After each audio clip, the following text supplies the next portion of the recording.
únicamente que tengan ustedes toda la ilusión del mundo cada mañana. A veces un escritor se pasa largo tiempo con un título en la cabeza, el título de un libro que desea escribir y que a veces tarda mucho tiempo en escribir o a veces no escribe nunca. Yo me pasé 20 años acariciando la idea de escribir un libro que se titularía Breve Tratado de la Ilusión. Y al final lo escribí, al cabo de 20 años de estar pensándolo. Y es que me había atraído enormemente durante tanto tiempo esa palabra extraña, ilusión, que en cierto modo es una propiedad de la lengua española. La palabra ilusión es una palabra latina, illusio, que se encuentra en casi todas las lenguas. Se emplea en francés, en italiano, en inglés, en casi todas las lenguas. Las románicas y las que tienen influencia románica, se emplea en todas ellas y tiene un sentido negativo. Es el sentido latino, es el sentido que tenía en español y es el sentido que conserva en las demás lenguas. Es decir, es el engaño. La palabra ilusión quería decir y quiere decir engaño, a veces incluso burla, irrisión, lo que no es real. Se dice no te hagas ilusiones, eso es ilusorio, eres un iluso. Este ha sido el uso general en todas las lenguas y en español también. Pero en la época romántica, hacia 1830 aproximadamente, se produce en la lengua española un cambio interesantísimo. Esa palabra negativa empieza a tener un sentido positivo. Es el sentido que tiene cuando decimos, por ejemplo, me da mucha ilusión este viaje, este proyecto, este libro que voy a escribir, esta persona. Tengo ilusión por esto. Vivo ilusionado. Ese es un sentido completamente distinto, es un sentido positivo que no se encuentra en ninguna otra lengua. En España lo introdujeron los poetas románticos. Yo encontré una serie de textos, sobre todo de Espronceda. En Espronceda es donde aparece más frecuentemente el uso positivo de la palabra ilusión, que coexiste con el viejo, coexiste con el antiguo, depende de los contextos. Todavía podemos decir no seas iluso, o esto es ilusorio, es decir, no es verdadero, es un engaño, es una ficción. Después Zorrilla, luego los prosistas, y rápidamente la palabra se generaliza y pasa a la lengua coloquial. Se usa ya desde 1830-40, se usa normalmente la palabra ilusión en el sentido positivo, que va a ser el sentido fuerte de la palabra en español. Hoy se conserva el antiguo, sigue existiendo, es decir, los diferentes contextos explican de qué se trata, pero hoy, primariamente, la palabra ilusión en español es positiva, lo cual me parece que tiene una importancia enorme, porque cuando no se tiene la palabra es difícil tener la realidad. Si ustedes tratan de decir ilusión en el sentido español de la palabra en otras lenguas, no pueden. Tienen que dar un rodeo, tienen que hacer una perífrasis, tienen que hacer una frase más o menos complicada para explicar lo que el español entiende por ilusión, o lo que quiere decir estar ilusionado. Es interesante, y entonces yo creo que una persona de lengua española tiene más probabilidades de poseer la ilusión porque tiene la palabra. Ustedes saben que las palabras nos permiten captar las realidades. Por ejemplo, hay lenguas en las cuales se confunden dos colores porque no hay palabra que los distinga. Entonces las realidades se escapan cuando no hay una palabra que las nombra. Pues bien, esto me parece un enriquecimiento fantástico de la lengua española desde la época romántica. ¿Y qué es la ilusión en este sentido? ¿Qué es la ilusión positiva? Tiene que ver con el deseo. La ilusión tiene que ver con el deseo, pero es un deseo, diríamos, con argumento. Es un deseo proyectado hacia el futuro. Hay una palabra que yo empleo mucho para hablar de la vida humana, que es la palabra futurizo. Ustedes saben que en español hay un sufijo, izo, Hay innumerables palabras, hay 50 o 60 palabras que terminan en izo. Decimos un tejado saledizo, un balcón voladizo, una silla plegadiza, una bota enteriza, algo que es pajizo. Le regalé un costurero grande de raso pajizo, dice García Lorca. Decimos de alguien que olvida las cosas fácilmente que es muy olvidadizo. El que se enamora con demasiada facilidad decimos que es enamoradizo. Pues bien, el hombre no es futuro, es presente, está en el presente, pero está siempre proyectado al futuro, está anticipando el futuro, está vuelto hacia el futuro. ¿Eso qué quiere decir futurizo? El sufijo enizo indica tendencia, proclividad, orientación hacia algo. Pues bien, la ilusión es un deseo proyectivo, es un deseo futurizo, que tiene además un carácter interesantísimo. Y es que hay ciertos deseos que cuando se logran, terminan, se deja de desear. Pero la ilusión no, la ilusión persiste. Si yo tengo ilusión por algo o por alguien, y lo consigo, sigo teniendo esa ilusión. Por ejemplo, comparemos lo que ocurre cuando yo contemplo una cosa bella, por ejemplo un paisaje, o una piedra preciosa, o un cuadro. Lo veo, lo examino atentamente, lo veo en todas sus perspectivas posibles y he dejado de verlo, he terminado de verlo. ¿Qué pasa con una cara humana? Nunca termino de verla. Puedo estar viendo una cara toda la vida. Nunca se agota, nunca se termina. ¿Por qué? Porque es algo que está brotando. Una cara humana está viva, es algo así como un manantial. Nunca se termina de ver. El hombre, por ejemplo, nunca se sacia, nunca termina de ver la cara amada.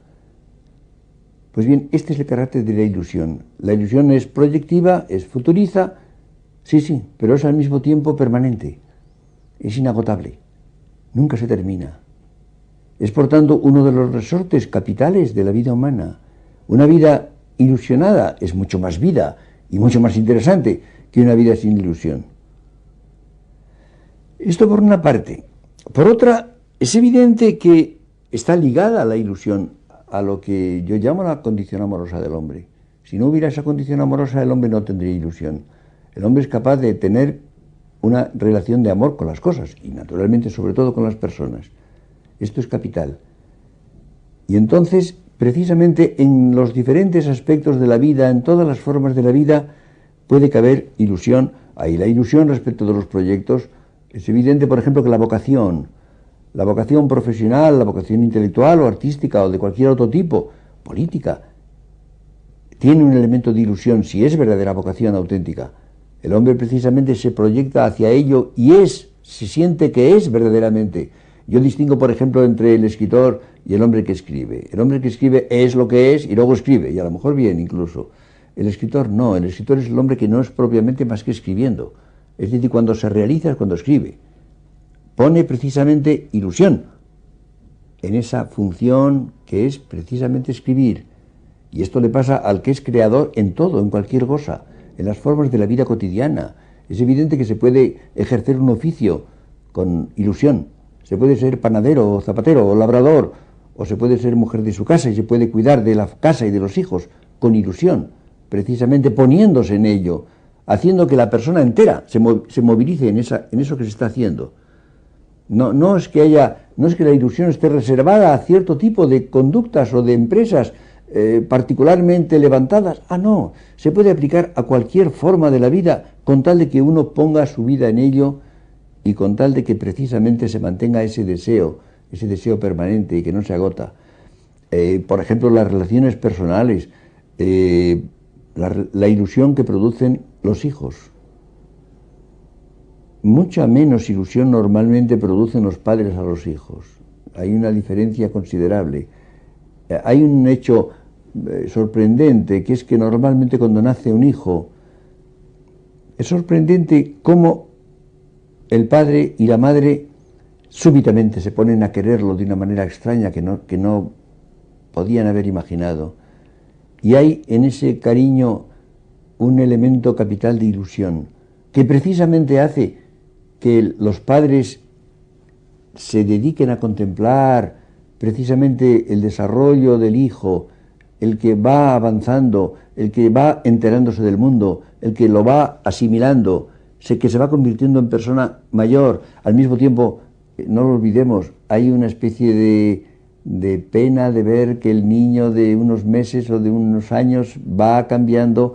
Los padres se alegran de que vaya teniendo mayor edad, pero al mismo tiempo echan de menos al que ha sido en las otras edades. Esto es capital. Esto a veces se renueva, por ejemplo, con los nietos. Hay también la ilusión por los nietos. Hay la ilusión que se tiene por los discípulos. Y en este caso es frecuente que también los discípulos tengan ilusión por el maestro. Precisamente hay una relación humana profundísima que quizás está entrando en crisis por muchas razones. Una de ellas la masificación, por ejemplo, de la enseñanza.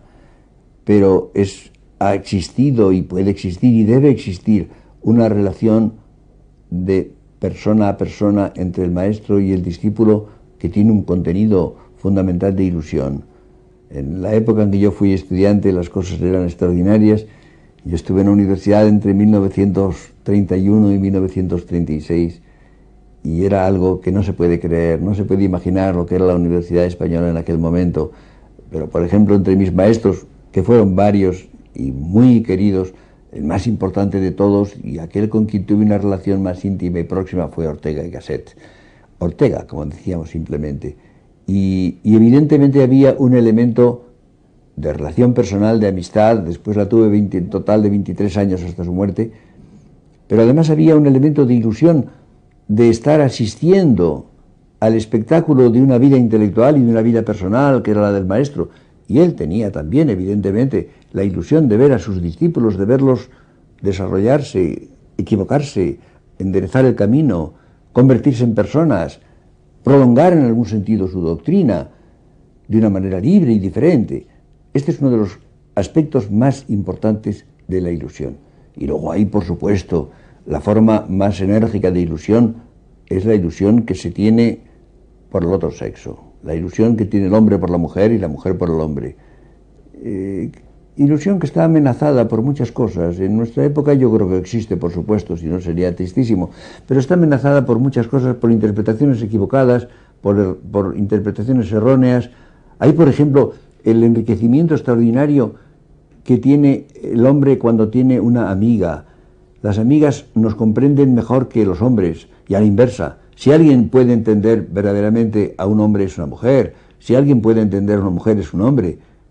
Y hay una relación además en la cual no existe, o muy poco, ahora existe un poco, pero no es fundamental, lo que existe con frecuencia entre el hombre y el hombre, o entre la mujer y la mujer, que es una cierta rivalidad, que a veces puede ser competencia profesional, a veces puede ser una rivalidad respecto del atractivo, puede haber diferentes formas de rivalidad. Y esto normalmente, en condiciones sanas, personalmente sanas, no existe entre el hombre y la mujer, con lo cual hay una mayor holgura, una mayor capacidad de proximidad.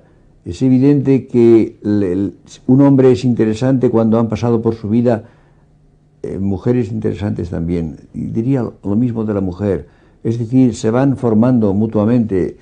La mujer se va constituyendo en gran parte por lo que los hombres le dicen, los hombres que pasan en proximidad por su vida. Pero la mujer también habla, la mujer también dice cosas. Hay unos versos de Antonio Machado que dice, una especie de copla de aire popular que dice esto: dicen que el hombre no es hombre hasta que no oye su nombre de labios de una mujer. Puede ser. Ese diálogo permanente que es el de la amistad, precisamente, entre el hombre y la mujer, es lo que enriquece la vida, es lo que la hace civilizada y valiosa. Las épocas en que esto no existe, en que las condiciones sociales lo dificultan, son evidentemente más pobres, son mucho menos interesantes. Ha habido épocas en que la mujer estaba guardada, la mujer estaba escondida, la mujer no podía apenas tratar con el hombre, Se asomaba una celosía, pasaba el hombre y hacía un saludo con su sombrero con plumas, tal vez. Se daban un papelito al entrar en la iglesia o al darse agua bendita. Se servían de una dueña para dar un billete que podía ser amoroso. Bueno, las situaciones ahora han cambiado enormemente. La mujer está en todas partes, gracias a Dios. Hay una facilidad de trato y de convivencia que enriquece enormemente, que puede enriquecer extraordinariamente, que hace posible precisamente que la mujer además tenga un desarrollo capital. Por ejemplo, hay un factor muy importante que se suele olvidar, que es que el que la mujer tenga, por ejemplo, ahora una formación intelectual superior, análoga a la del hombre, no inferior a la del hombre, permite, por ejemplo, que tenga una relación no ya con sus niños, sino con sus hijos mayores, porque puede hablar con ellos de todo, porque pueden conservar la ilusión por la madre, y la madre la ilusión por los hijos, en una relación de proximidad, de amistad, que puede durar toda la vida. Esto es un factor capital que no suele tenerse presente, se suele fácilmente olvidar. Y luego, evidentemente, la culminación de esta relación de ilusión es la ilusión amorosa. La ilusión amorosa es la más profunda, la más radical, la más fuerte, y yo creo que no existe propiamente amor si no hay una dosis profundísima de ilusión. Es lo que da además esa continuidad. Piensen en que hablábamos de cómo la ilusión es un deseo permanente, un deseo con argumento que perdura. Claro, es capital, es esencial a la relación amorosa, esa perduración, esa duración que en principio puede albergar la vida entera. La vida entera, solamente la vida. Y aquí tocamos la cuestión más difícil y más grave, y es la siguiente: la ilusión se da en presencia, pero ¿y la ausencia? A veces lo que nos produce ilusión no está presente. La ausencia es un fenómeno que afecta a la vida humana de una manera tremenda. Cuando algo por lo cual tenemos ilusión, o sobre todo cuando una persona por la cual tenemos ilusión no está presente, cuando se ausenta, a veces simplemente porque se va de viaje, nos deja un vacío extraordinario, nos deja un hueco. Pero la ilusión persiste. Hay una forma de ilusión que está precisamente constituida por la ausencia. Es la ilusión religiosa. Es la ilusión por Dios. Porque Dios es el gran ausente. Es el que no está nunca presente. Es el que brilla por su ausencia, como decimos en español. Y es posible tener, evidentemente, ilusión por Dios. Tener una ilusión que está puesta en un plano no de presencia, sino de radical ausencia, naturalmente de esperanza de presencia. Por ejemplo, el cristiano dice que en esta vida, decía San Pablo, vemos a Dios como en un espejo y en un enigma. Pero el hombre espera verlo cara a cara, verlo directamente, poder avanzar en su conocimiento, en su presencia. Y hay una forma de ilusión, significa una forma de ilusión. Es posible. Una de las razones que hacen precisamente que la religiosidad en muchas épocas decaiga o tenga un carácter inferior o a veces utilitario es precisamente la desaparición del elemento de ilusión. Es muy frecuente que la relación con Dios se vea en términos pues puramente de ser el Dios creador o poderoso o juzgador o garantizador de la inmortalidad en todo caso, y no más. Y entonces evidentemente desaparece el deseo. Desaparece ese deseo que es ilusión, que es precisamente la esperanza de conocer, de contemplar una realidad superior a toda otra realidad, que el hombre no tiene presentes. A mí siempre me ha conmovido el hecho de que el perro tiene una especie de felicidad difícil de alcanzar por el hombre, porque es que tiene al hombre, tiene al amo, que está presente, que está en realidad y que le da felicidad al perro. El hombre no tiene por encima de sí nada en el mundo. Tiene a Dios, pero no lo tiene presente. Y hay un elemento esencial precisamente de ilusión. Y todavía hay un punto más que yo tocaría, que me gustaría decir una palabra de él. Yo tengo mucho interés por la lengua, por varias lenguas, pero sobre todo por la mía, por la nuestra, el español, que tiene palabras extraordinarias. Hablábamos precisamente de cómo en español la palabra ilusión tiene un sentido que no tienen las demás.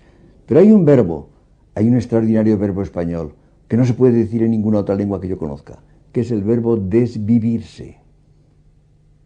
Imagínese, el verbo vivir es un verbo intransitivo. El verbo desvivirse es un verbo reflexivo, es un verbo pronominal, como dicen los gramáticos ahora, pero además negativo, privativo, desvivirse. ¿Qué quiere decir eso de desvivirse? Esto no se dice en ninguna otra lengua, es un verbo completamente intraducible. Y precisamente yo creo que el hombre, cuando tiene plenamente ilusión, se desvive por algo. Cuando decimos nos desvivimos es que tenemos una ilusión viva por algo, una ilusión que nos lleva a ello de una manera incontenible. Y entonces sentimos que nos desvivimos. Pero precisamente esa forma de desvivirse es la plenitud del vivir. En definitiva, no vivimos de verdad, no vivimos a fondo y en serio, más que cuando nos desvivimos por algo o por alguien, y es cuando tenemos precisamente una ilusión que nos mueve desde la raíz y que nos lleva proyectivamente hacia eso, hacia lo cual estamos vueltos y que constituye nuestro horizonte. Ven ustedes qué importancia tiene esa palabra que adquirió hace siglo y medio un sentido, para mi gusto, maravilloso en español y no en las demás lenguas.